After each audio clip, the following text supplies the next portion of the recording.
Hallo, heute sind wir im Loro Parque.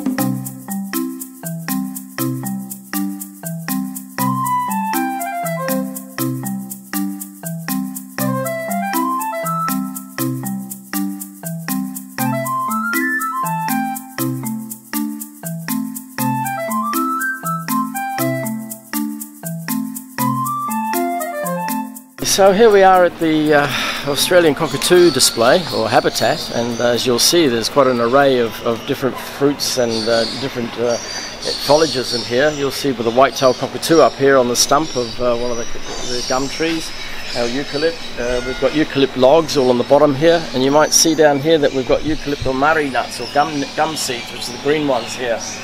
These are actually the staple diet or a diet of these birds from Australia. So the black cockatoo from Australia isn't really one that's going to be eating seed. It's one that actually eats and forages for seeds out of Banksia and out of grevilleas and out of various gum trees and things like casuarina. But also what it does is it strips back the bark, and you'll see in some of these tree trunks here that the animals or the birds are pulling the bark back. What they're actually looking for, and if you can follow me for a second I'll show you, is woodboring grubs or mealworms as well. So these guys here, obviously these are giant mealworms, but in Australia they've got the hoo-hoo grubs or the woodboring grubs, which these birds actually eat, and this is something that these birds need because it's very high in protein. So you'll hear of Australian farmers complaining about their gum trees getting pulled down or dying. It's because these birds are stripping the trees back looking for these grubs, and it shouldn't necessarily kill them. Something in Australia that's quite handy, which is a nuisance, is the fires. And the fires need to come through because it helps a lot of the seeds to explode and regeneration of forests. So you'll find a lot of these birds will go into areas where fires have been and there's regeneration, and they'll start eating a lot of the fresh fruits that are growing, fresh foliage that's growing, but they'll also be looking for these bugs that are also inside of the trees and the gum trees. So especially behind iron bark and behind the red bark and this type of thing, the red gum. You'll see we've got dates here. The dates obviously not from Australia and the birds are loving it, but they're very high in selenium, they're cobalt, potassium, magnesium, high in fibre, and also in pectin and natural sugars. So again, this is really, really good for our birds. Instead of giving them a sugar diet or giving them some honey, which in most cases is synthetic, trying to get pure honey is hard, even though we're very lucky on the island that we do have that here. But these birds obviously relish having a natural diet, and this is what we're giving them. You'll see that we've got cacti growing in here. The birds obviously don't eat much of it, but sometimes when bits of the tops are growing, the birds will eat it. And the prickly pear fruits that are growing here, the birds will break into this and eat the seeds out of that too. We've also got Pinus radiata, or the pines here. I'm not sure if it's Pinus radiata, but it's a pine. But again, with the pines, some people argue that pine's not good for the birds, but from my reasoning, pine oil is good for the birds. The birds are enjoying breaking the pine cones, and it's enrichment for them. So this helps them to not be bored during the course of the day, and we find a whole lot of support and interest behind this to their breeding. The birds breed a lot better having these natural foods and natural barks and trees and leaves and bugs and little creatures to eat. Again, I'll carry on with this lime that we have here, the white powder on the floor. A lot of people ask why we have it. Look, it's agricultural lime, it's a dead lime, but what it does for one is kill smell. But that's not what we put it here for. We put it so that it kills any bacterias and any fungules, and it's safe for the birds to forage through. It's actually safe for them to consume a little bit. But it also stops mice. You'll see mice won't bother coming in here, and ants. And ants can be sometimes a bother because they'll get inside the nest boxes and they'll start to get onto the eggs or to the young chicks. So that's a reason why we have lime. You'll see here the cockatoos are picking up the gum nuts, the Murray gum nuts, and so they'll strip these back. And inside is the little seeds, but not only is in there little seeds, but there's also grubs like the mealworms that we have here. And these little mealworms or hoo-hoo grubs, which we have in Australia, but obviously we don't have them here, but mealworms next best thing. So these guys do enjoy to eat the mealworms once they get to know that it's there. Something you'll notice here on top, we have a lot of light coming through, and some people say, why haven't you got covers on top? Well, we have covers at the back where the birds can get in and hide from the weather, the inclement weather, but these birds love the sun. And Western Australia, you'll quite often hear these birds going through the skies making a noise. We call them the weather bird, because when we see or hear them going through, we know it's going to rain tomorrow or the next day. And the Aborigines use this, and they've for thousands of years used these birds to tell them what the weather's doing, also telling them where to harvest. And these birds will come in where there's seeds growing, or natural seeds, and also natural bugs, because some of the grubs, the Aborigines also eat them as well, and quite big grubs. They're quite nice to eat. So that's a little bit of a talk on the black cockatoo that we have here in Spain from Australia, and we're very lucky to have the full collection here, all species, so it's very nice.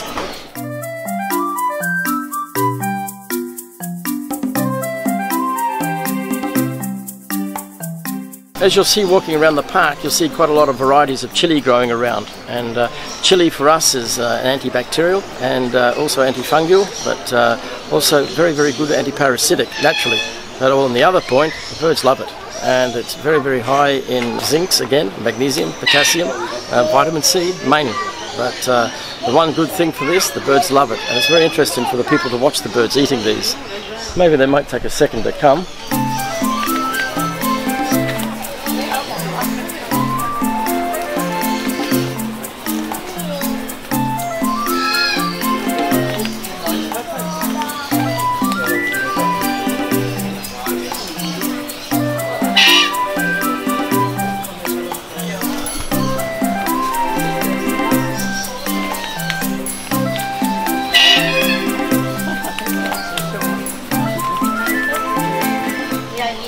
So the green murray nuts, which is going to be hard to get through the wire, but these birds will fight you for it.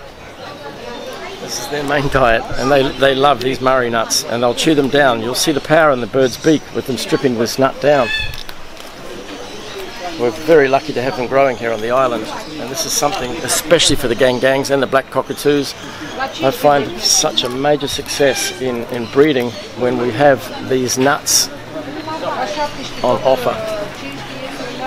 Eucalyptus nuts. The other thing, really handy, it's a bit wilted now, but in New Zealand we call it puha, but here we call it milk thistle. And puha and milk thistle, very high in vitamin C. But if you've got birds that have got a pulpy liver, or birds with a liver problem, instead of putting them onto a medication, we put them onto this. And believe me or not, it's like a diuretic. It cleans them out, but it really helps these birds to overcome pulpy liver. There are a lot of canary breeders, they'll know all about this, the milk thistle or the puha, very good for scurvy, vitamin C. Captain Cook, when he came into New Zealand, the Maoris fed this to his men and actually stopped them from having scurvy. It's a wonder plant, and I use this for many, many years breeding with birds, and it's put this into their diet, as well as dandelions. And dandelion or milk thistle together is a wonderful additive for birds to eat. The other thing we've got growing is ryegrass. There's various grasses that we can grow on the island. Of course, everything's here organic. There's nothing here with pesticides on it, but we put it in with the root because the birds can eat the root. It's got cobalt and selenium in the root, but also the whole plant is very high in fibre and also the natural properties.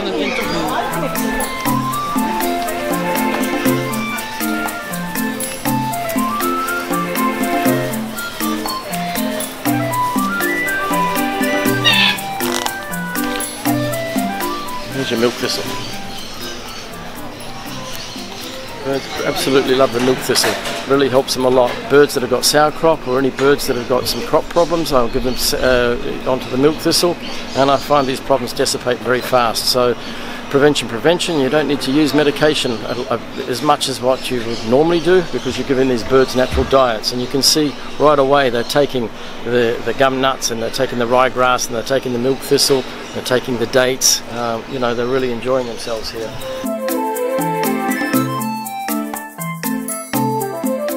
These birds, as you can see, are very destructive, and they pull these nuts apart very quickly. So what we do in Australia, you'll see gum tree, and then all on the bottom are all the gum nuts, all stripped. But the various ways that the gum nuts have been stripped and eaten will tell us whether it's a yellow-tailed black or a white-tail or a red-tail. So it'll tell us what birds and how they've consumed it or how they've eaten it. So it's quite a telltale sign. But The birds in Australia, as you know, they're becoming now endangered, so it's very nice to have them here at Loro Parque to display to the rest of the world and to educate them, to show them, hey, these birds are endangered even in their own country in Australia. Present stage in Australia, major droughts, got major fires as well, so it's nice to, what I call, have an insurance policy, because we can breed these birds, and if free time we can release them back into the wild, back into Australia if anyone ever needed that. So it's a new bloodline, and it's nice bloodlines that we've got here. It's very nice to have birds that have come from Australia because they're not inbred. The bloodlines that we've got here, the bloodlines that we've got from Australia, we put them together, giving us a nice strong bloodline for breeding. So we're really, really happy with this, and it's really nice to showcase it and to let people see for education mainly, and for conservation obviously. So it's really good for us to be able to come here and see how these birds eat and forage and work and understand how they might live in the forest themselves or out in the deserts in Australia. So it's quite nice.